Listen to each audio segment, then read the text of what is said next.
Welcome back to Project Fast Fish, and yeah, things are looking a little bit differently in here. Right now I am currently, standing in the car because I have the floor pans removed. So you've seen what happened on the other episodes, but let's get you caught up on a couple different things here, and then we'll get you updated on, or at least show you my thoughts on what needs to happen next. On the last episode, you saw where the parts were being peeled back here, of course, and what have you. And then you saw some time frame footage where I started cutting out the rest of the items. Now, off camera, I went ahead and took care of this front section here. And this front section was kind of easy because when I put this in the first time, it did not really do a good job of welding them or what have you. I think I was waiting to get a spot welder before I really tackled that. Get one of those like little Harbor Freight spot welders, and that should have been sufficient there instead of doing the plug welds. But what the key here was to watch out for this section here and this section down here. So I simply took the air saw and started sawing right in between the seams here. And that gave me another advantage because you didn't have that long portion of metal running this way, so you had only the portion of metal running this way. So after cutting a couple of the poorly done tack welds, it made it real easy. Now, what was a bugger was this area right here, which had that OEM seam sealer on there and what have you. And to get this off, you can kind of see here that I took the spot weld cutter and then cut those spot welds, which made easy work of that once we started rolling. Alrighty, and I did that on that side as well. So the whole front floor pan is taken care of. Now that had taken care of everything but the rear floor pan. So from here or so back was the rear floor pan, right in this area here. Zooming away, it's from this back bracket right about here back to the underseat pan, okay? Now this is the part that goes on last, okay? Usually this goes on last. Should I have taken that off first? It doesn't matter, okay? We were just, like I said, I'm not salvaging anything, so it didn't really matter, right? But if you were salvaging the floor pan on your vehicle because you were doing your front floorboard replacement, yes, you would take those off first by using spot weld cutters, assuming the condition of your floor pans, and then of course replace the front floor pans. All right, and that was pretty simple because the front or the rear floor pans were more or less not tacked down by the front supports and the wall supports like the cross member supports and the supports up here, okay, but they were supported here on the side where they were spot welded, right? So to get these off, it was a matter of using the spot weld cutter to dig out those spot welds and then taking the air chisel to kind of slightly pry those off. It became a little bit tricky back here, but again, that spot weld cutter made quick work of it. Now what I did, and as you see playing in the video, was I took out the big section first. So essentially I took out the sections here first. See where my hand is? So once I took those sections out, it made this section really easy to get out, right? And then of course I was able to work on these last, and you probably see that playing in the video above in the far corner up there, right? So where do things currently stand? Well, you see it right now. I'm standing in the middle of the car. What happens next? Well, the first thing I'm going to do is I got a little cleanup to do because you can see down here there is still plenty of residue from the sandblasting that occurred many years ago, and obviously inside of those need a little bit of love inside the rails there, right?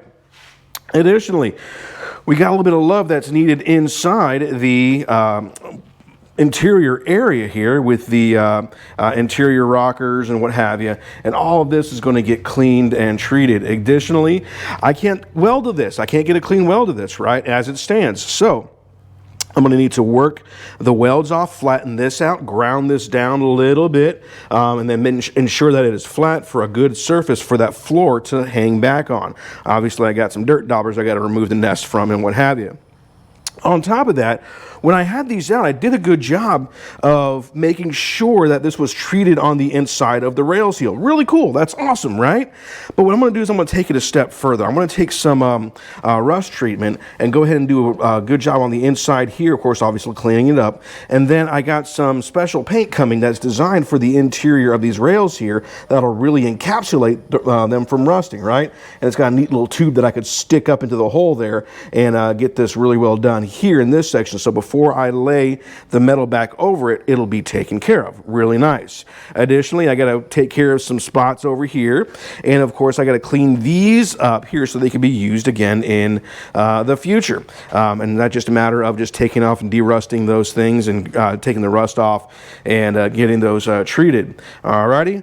Now, as far as the rest of the car itself is concerned, here is the big thing, all right? And you got to understand how this works here, okay? And understand how the vehicle was assembled from the factory. And that leads to, well, not really a conundrum, but a big thing that has to be tackled. Let me show you. Now, the E-body is a unibody car, which is different than a body on frame or body on chassis. A unibody means that, for those that are new to the car restoration world, that means that the frame is the body structure itself, okay? And on the E-body or the Barracudas and Challengers from MOPAR, okay, or from Chrysler, okay, Chrysler Plymouth, the cage structure here and around, all right, the rockers, the cross members, okay, and the structure in the back and the body panels make up the body structure, okay, and make up the frame itself. Okay, now when you have body on frame or body on chassis, there's a separate chassis and a separate body that sits on that chassis. And what the body does is it just simply supports the other body components, and that all sits on the frame. It's a little bit different here, right? So all the structure has to be kept uniform.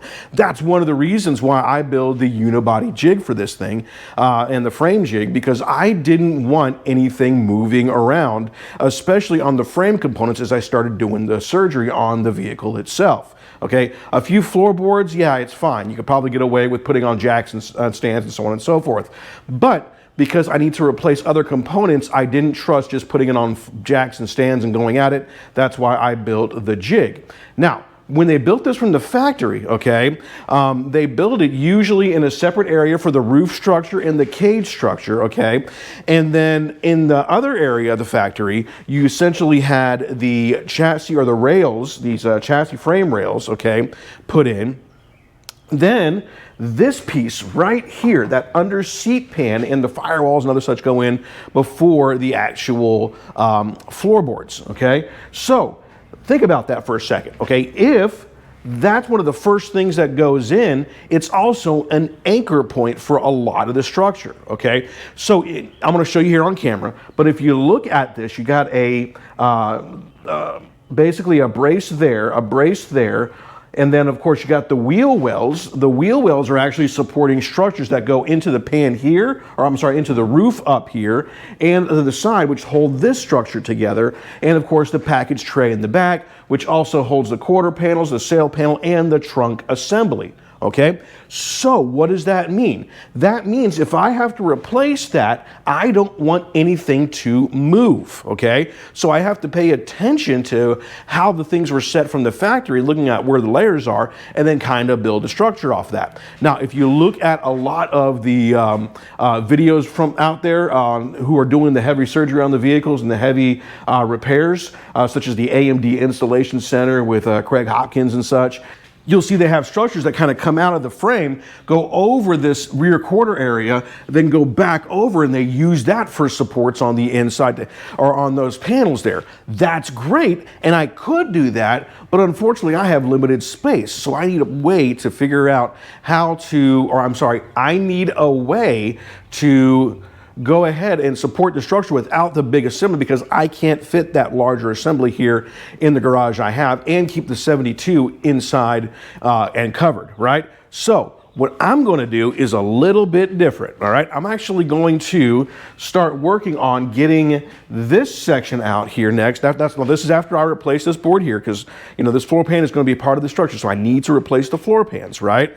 I got to get that cleaned up. I got to get that ready to go, and I'm going to get that back in, at least the primary one, not the rear floor yet, okay? Not the footwell, all right? Rear seat footwell, all right? So after I get that floorboard in, okay, then of course this roof's got to come off, okay, because it's Swiss cheese, and every time I work on it, I hit it with the air chisel, and things just start snowing down. Okay, it's like a bad case of dandruff. That ain't going to work. So I'm going to remove the actual roof skin. Okay, but then what I'm going to do is I'm going to cut the quarter. Okay, remove this part here and the other side as well. Of course, take a look at how things are going, right? And then once the rear is removed from the vehicle, that includes the rear quarter, the rear sail panel, the taillight panel, you get the idea. I'm going to go ahead and remove the trunk.